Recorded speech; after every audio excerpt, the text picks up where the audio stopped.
Bienvenue sur Secret de tournage. Donnie Darko, un coup de maître. Premier long métrage de l'américain Richard Kelly réalisé à seulement 26 ans, Donnie Darko a tout du film prodige. Mélange de teen movie mélancolique et de thriller fantastique, son créateur nous embarque dans un voyage chaotique au cœur de la psyché d'un adolescent. Pour le spectateur, voir Donnie Darko relève de l'expérience onirique puisque son héros semble évoluer comme dans un rêve ou plutôt un cauchemar éveillé. En brouillant la frontière entre songe et réalité, Richard Kelly livre une brillante allégorie de l'adolescence, cet état de flottement entre le monde de l'enfance et celui des adultes. Dans son premier grand rôle au cinéma, l'acteur Jake Gyllenhaal offre une interprétation remarquable, incarnant à la perfection toutes les contradictions de cet âge, tantôt apathique, tantôt colérique, tendre avec sa petite amie Gretchen mais exécrable avec sa famille. Il est à la fois le sauveur et le destructeur de sa communauté. Le 11 septembre, omniprésent. À l'origine, le titre était écrit en caractères arabisants, mais suite aux attentats du 11 septembre, cette calligraphie, jugée trop orientale, a dû être modifiée au profit d'une police plus occidentale. Parole de Jake Gyllenhaal. De quoi parle Donnie Darko? Je n'en ai aucune idée en tout cas, pas de façon consciente, confie Jake Gyllenhaal. Mais d'une certaine manière, j'ai toujours compris ce film. Le plus incroyable pour moi, sur le tournage, c'était que personne, pas même l'homme qui en est à l'origine, n'a jamais pu répondre simplement à cette question. Et paradoxalement, c'est cela même le sujet du film. Le fait qu'il n'existe aucune réponse à la moindre question. Un film culte. Film à tiroir qui n'en finit pas de dévoiler ses secrets, Donnie Darko marquera par son empreinte de nombreux cinéastes indépendants américains comme Greg Araki avec Mysterious Skin, 2004, David Robert Mitchell et son It Follows, 2014, ou encore la série des frères Duffer, Stranger Things. Présenté pour la première fois dans sa restauration 4K lors de sa ressortie en juillet 2019, Donnie Darko est disponible dans ses deux versions, la version cinéma sortie en France en 2002 et la version Director's Cut, comprenant 21 minutes additionnelles, jusqu'alors inédites sur notre territoire. Director's Cut. Montée en 2004, seulement 3 ans après sa sortie aux États-Unis, la version Director's Cut de Donnie Darko comporte 21 minutes additionnelles.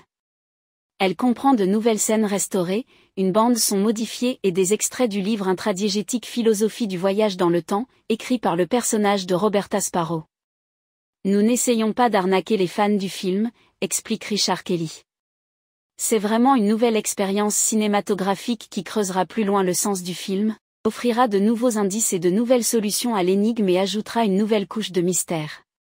Cette version Director's Cut reste totalement inédite dans les salles françaises, un figurant qui a de l'avenir.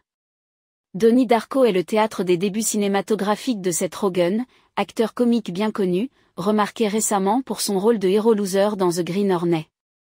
Dans le film de Richard Kelly, il joue un camarade de classe de Donnie qui fait bénéficier la classe de ses remarques déplacées. Influence. Voyage dans le temps au cœur de la cinéphilie de son auteur, Donnie Darko impressionne par sa grande maîtrise stylistique lorgnant autant du côté de David Lynch que de la culture MTV. Pour ce digne rejeton de Steven Spielberg, auquel il emprunte son univers très 80s, le mélange des genres cinématographiques est partie intégrante de son œuvre.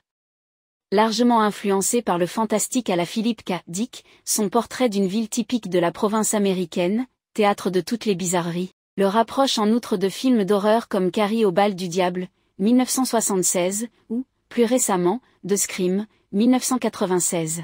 Partenaire de choix. Vu dans Ciel d'octobre, Jake Gyllenhaal est la révélation de Donnie Darko, dont il incarne le personnage principal.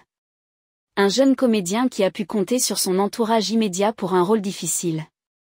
Maggie Gyllenhaal, la propre sœur de l'acteur, incarne en effet Elizabeth Darko, la sœur de Donnie.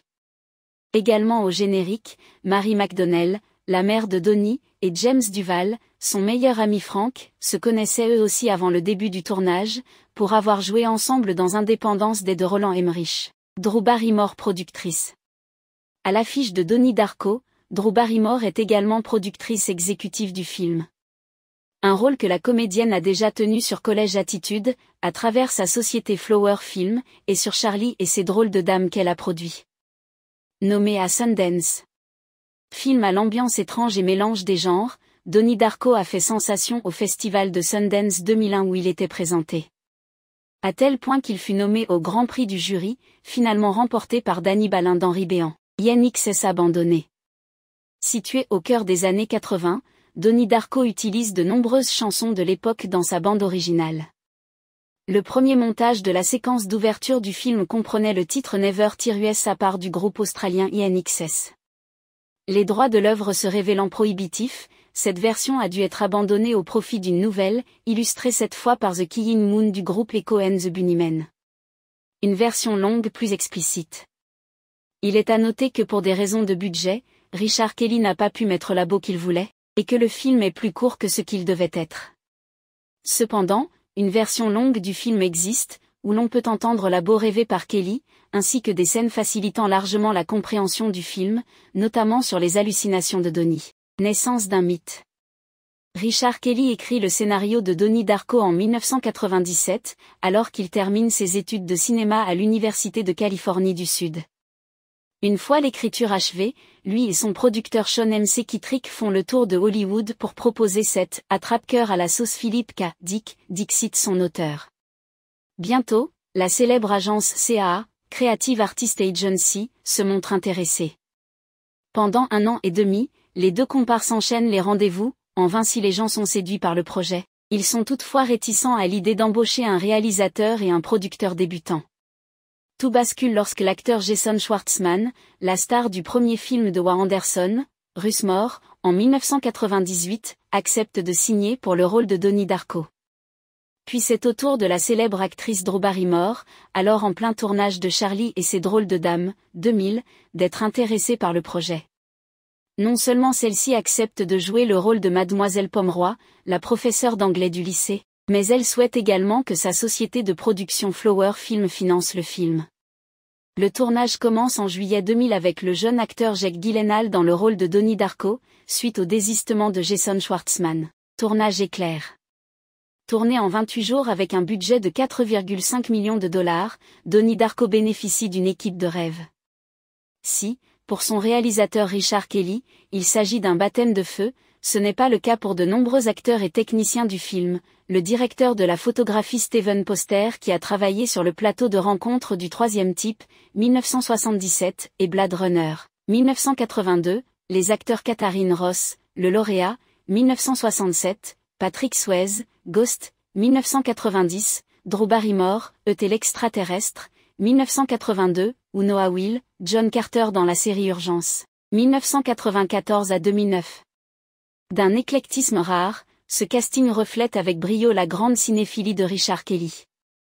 Trouver un distributeur. Une fois le tournage et la post-production terminés, Richard Kelly doit faire face à un enjeu majeur, trouver un distributeur. Après de longs mois de recherche et l'arrivée de la société Newmarket aux manettes, Donnie Darko a enfin une sortie salle aux États-Unis. Celle-ci est prévue la semaine d'Halloween 2001, soit 1 mois et demi seulement après la tragédie du 11 septembre. Coup de massue pour Richard Kelly. La campagne de publicité de son film est annulée. Donnie Darko sort quand même, mais peine à trouver son public. Il est rapidement retiré de l'affiche pour ne ressortir dans les salles américaines qu'1 an plus tard. Outre-Atlantique, le film est un succès d'estime, en particulier au Royaume-Uni. La légende Donnie Darko. Le mythe de Donnie Darko va véritablement s'écrire durant les années qui suivront sa sortie en salle. Au fil des années, grâce à un impressionnant bouche à oreille, les ventes et les locations du DVD vont engendrer un véritable culte autour du film pour devenir l'un des chefs-d'œuvre du cinéma américain des années 2000. De son côté, le cinéaste Richard Kelly ne réalisera que 2 longs métrages, Southland Tales, 2006, et The Box, 2009, 2 œuvres aussi complexes, sombres et intrigantes que leur aîné. Quant aux fans de Donnie Darko, de plus en plus nombreux, ils continuent de s'approprier l'œuvre, multipliant les théories autour de son intrigue si mystérieuse. Nous voilà à la fin de cette vidéo. Consacrée à ce film culte que j'aime tant, Donnie Darko. Merci de l'avoir regardé jusqu'à la fin.